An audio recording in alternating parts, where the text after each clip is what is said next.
എല്ലാവർക്കും നമസ്കാരം. മീൻ എങ്ങനെയാണ് നല്ല മസാലയൊക്കെ ചേർത്ത് എളുപ്പത്തിൽ നല്ല ടേസ്റ്റിൽ പൊരിച്ചെടുക്കുന്നതെന്ന് നോക്കാം.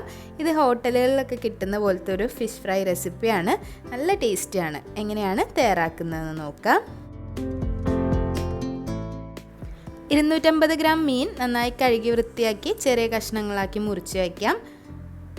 ഇതിലേക്ക് 3 ടേബിൾ സ്പൂൺ കശ്മീരി മുളക് പൊടി അല്ലെങ്കിൽ ഒരു 2 ടേബിൾ സ്പൂൺ സാധാരണ എരിവുള്ള മുളക് പൊടി, 1/2 ടീസ്പൂൺ മഞ്ഞൾപ്പൊടി, 1 ടീസ്പൂൺ പെരിഞ്ജീരകം പൊടി ഉണ്ടെങ്കിൽ അതെടുക്കാം, 2 തണ്ട് കറിവേപ്പില, ഒരു 6 മുതൽ 7 8 ചെറിയുള്ളി എടുക്കാം, ചെറിയൊരു കഷ്ണം ഇഞ്ചി, ഒരുപാട് ഇഞ്ചിയുടെ അളവ് കൂടണ്ട, 6 7 അല്ലി വെളുത്തുള്ളി എടുക്കാം. ഇനി എല്ലാ ഇൻഗ്രീഡിയൻസും മിക്സിയുടെ ചെറിയ ജാറിലേക്ക് ചേർത്ത് കൊടുക്കാം.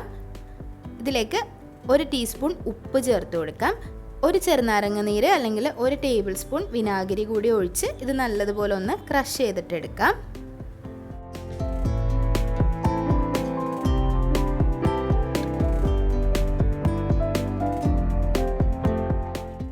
ആദ്യം ഒരു 1 മിനിറ്റ് അടിച്ചെടുക്കുമ്പോൾ ഇതുപോലെയാണ് ഉണ്ടാവുക. ഇനി ഇതിലേക്കൊരു 2 ടേബിൾ സ്പൂൺ വെള്ളം കൂടി ഒഴിച്ചിട്ട് ഇത് നല്ല പേസ്റ്റ് പോലെ അരച്ചെടുക്കണം.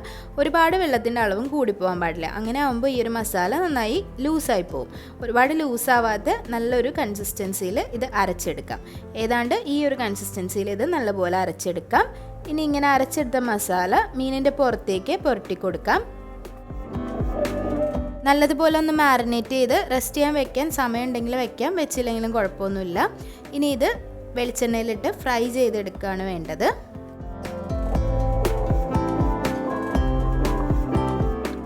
ചുവട് കട്ടിയുള്ള ഒരു പാൻ ചൂടാക്കി 2 3 ടേബിൾ സ്പൂൺ വെളിച്ചെണ്ണ ഒഴിച്ചു കൊടുക്കാം. കറിവേപ്പില ഉണ്ടെങ്കിൽ ചേർത്ത് കൊടുക്കാം. അതിനുശേഷം മീൻ പൊരിച്ചെടുക്കാം. മീനിൻ്റെ മുകളിൽ എക്സസ് ആയിട്ടുണ്ടായിരുന്ന മസാല ഒന്ന് മാറ്റി വെച്ചേക്കണം. ബാക്കി മീനിൻ്റെ മുകളിൽ നന്നായി പിടിച്ചിട്ടുള്ള മസാല മാത്രം ചേർത്ത് മീൻ ആദ്യം ഒന്ന് പൊരിച്ചെടുക്കാം. അപ്പോൾ ഏകദേശം ഇത്രയും മസാല ബാക്കിയുണ്ട്. ഈ മസാല നമുക്ക് ആവശ്യമുണ്ട്. മീൻ പൊരിക്കുമ്പോൾ എപ്പോഴും ഒരു മീഡിയം ഫ്ലെയിമിൽ വെച്ചിട്ട് പൊരിച്ചെടുക്കുക. അതാകുമ്പോൾ ഒരുപാട് അങ്ങ് തീ കൂടി കരിഞ്ഞു പോവില്ല. ചെറിയ തീയിൽ വെച്ചാലും മീൻ പെട്ടെന്ന് തന്നെ വെന്ത് വരില്ല. അപ്പോൾ ഒരു മീഡിയം ഫ്ലെയിമിലാണ് മീൻ പൊരിച്ചെടുക്കേണ്ടത്. ഒരു 2 മിനിറ്റ് ഒരു സൈഡ് ഒന്ന് ഫ്രൈ ആയി വരുമ്പോൾ ഫ്ലിപ്പ് ചെയ്ത് മറിച്ചിട്ട് അടുത്ത സൈഡ് കൂടി ഒന്ന് ഫ്രൈ ചെയ്തിട്ടെടുക്കാം. ഇനി നിങ്ങൾ എടുക്കുന്ന വലിയൊരു പാനാണെങ്കിൽ ഈ മീൻ സൈഡിലേക്ക് മാറ്റി വെച്ചതിന് ശേഷം നേരത്തെ എടുത്തു വെച്ച മസാല ഇതേ വെളിച്ചെണ്ണയിലിട്ടൊന്ന് പച്ചമണം മാറുന്നിടം വരെ വഴറ്റിയെടുക്കുകയാണ് ചെയ്യുന്നത്. ഇതിപ്പോൾ ഞാൻ സ്ഥലമില്ലാത്തതുകൊണ്ട് മൊത്തം മീനും വേറൊരു പാത്രത്തിലേക്ക് മാറ്റി വെക്കുകയാണ്. മീൻ ആവശ്യത്തിന് വെന്തിട്ടുണ്ട്, നല്ലപോലെ ഫ്രൈ ആയി വന്നിട്ടുണ്ട്. വെളിച്ചെണ്ണ കുറവാണെന്ന് തോന്നിയാൽ ഇതിലേക്ക് കുറച്ച് വെളിച്ചെണ്ണയും കൂടി ചേർക്കാം. അതിനുശേഷം ഈ ഒരു മസാല പച്ചമണം മാറുന്നിടം വരെ നല്ലതുപോലെ വഴറ്റിയെടുക്കാം. മസാല ചേർക്കുന്ന സമയത്ത് തീ ചെറിയ തീയിലാണ് വെക്കേണ്ടത്. മസാലയും കരിഞ്ഞു പോവാതെ ആ ഒരു നല്ല പച്ചമണം എല്ലാം മാറി നല്ലൊരു സ്മെല്ല് വരുന്നത് വരെ ഏകദേശം ഒരു 2-3 മിനിറ്റൊക്കെ ഇതുപോലെ ഒന്ന് വഴറ്റിയെടുക്കേണ്ടി വരും. അപ്പോഴാണ് ഈ ഒരു മസാലയുടെ പച്ച സ്മെല്ലൊക്കെ പോകുന്നത്. കാരണം നമ്മൾ പച്ചയായിട്ട് തന്നെ അരച്ചെടുത്താണ്. അപ്പോൾ കുറച്ച് നേരം ഇതുപോലെ ചെയ്യേണ്ടി വരും. ചെറിയ തീയിലിട്ട് ക്ഷമയോടുകൂടി തന്നെ ഇത് ചെയ്തെടുക്കാം കേട്ടോ.